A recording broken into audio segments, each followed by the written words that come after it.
St. Paul today in our reading urges the Ephesians and us with the following: I, Paul, urge you to live in a manner worthy of the call you have received. What does it mean to live a life worthy of the calling we have received? What is our calling? The bottom line, Jesus simply told us and showed us, love one another as I have loved you. Jesus has called us to change the way that we look at people who are in need, to see each human being before us as a child of God and truly love them as God loves us. Pope Francis has urged us on numerous occasions to always keep our gaze fixed on the least ones of all ages, the poor. We are to broaden our gaze, starting from the eyes of the poor person in front of us.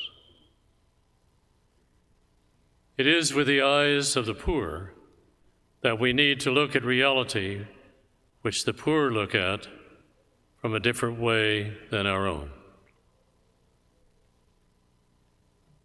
The truly poor have so little of material goods in this world.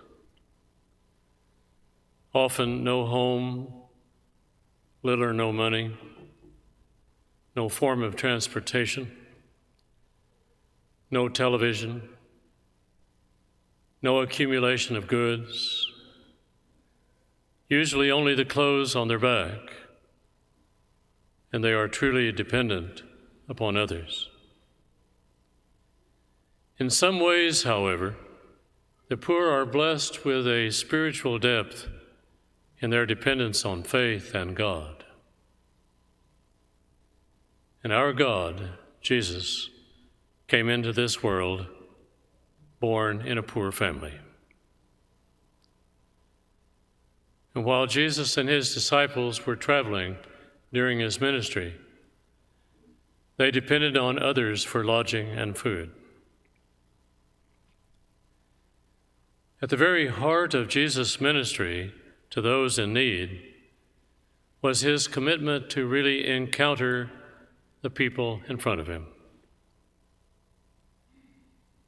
Jesus would listen to each person with the ear of the heart. In last week's gospel, we saw how many people were following him and they were hungry.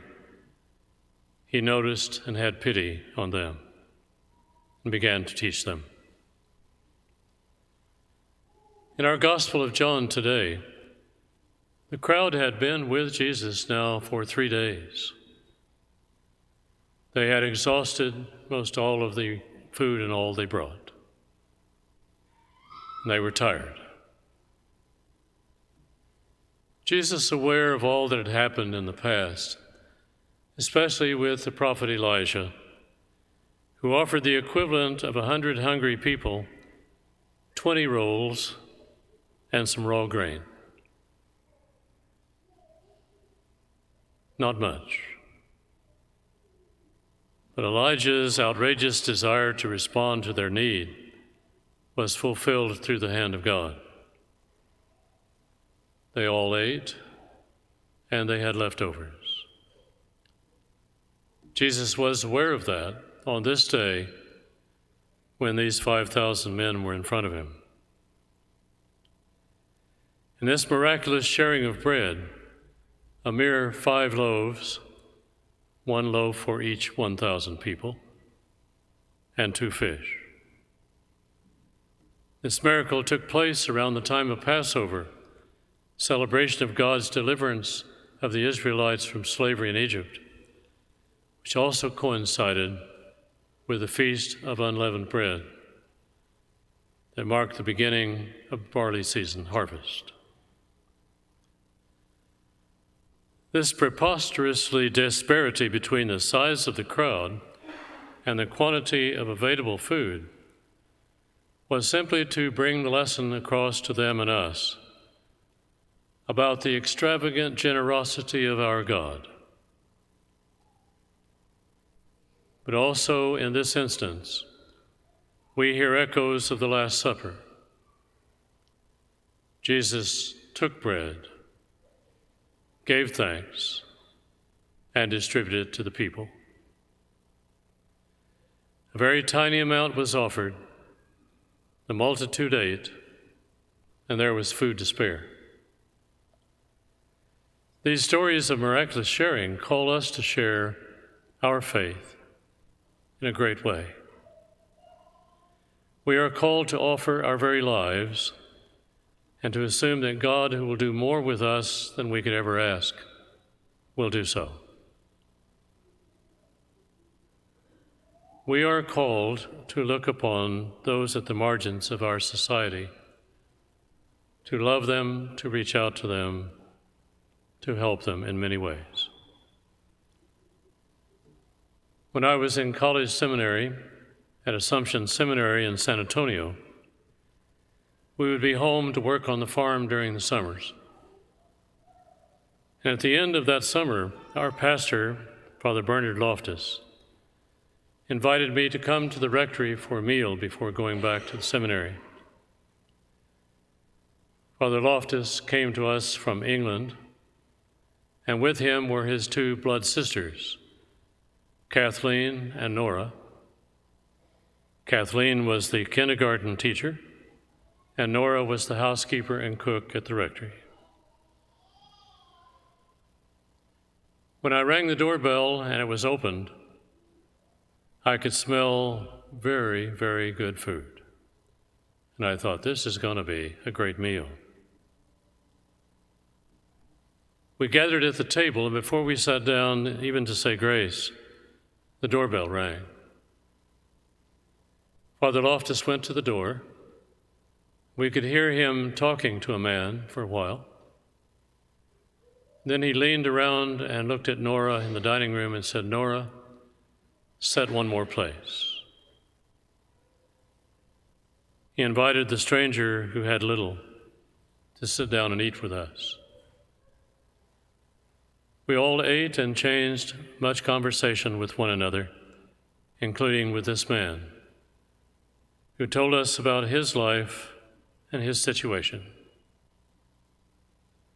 At the end of the meal, the man simply said, "You know, it's been more than a year or so that I've ever been able to sit down at a table with other people and eat and exchange conversation." This food was tremendous. But even more important was how you shared your lives with me and me with you. And I thank you. As a young seminarian, my thought was rather simple. My pastor, Father Loftus, is a lot like Jesus. And it's things like that, simple, that all of us can do. We are called to really listen to one another, to be aware of one another's needs, to share with others, especially those who have less, to be selfless, and to trust that God will help us. God calls us to see one another as He sees us, and to see with the eyes of the heart, and to live a life worthy of our calling.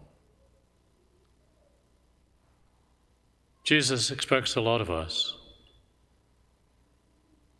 and He asks us to respond and live that life worthy of calling.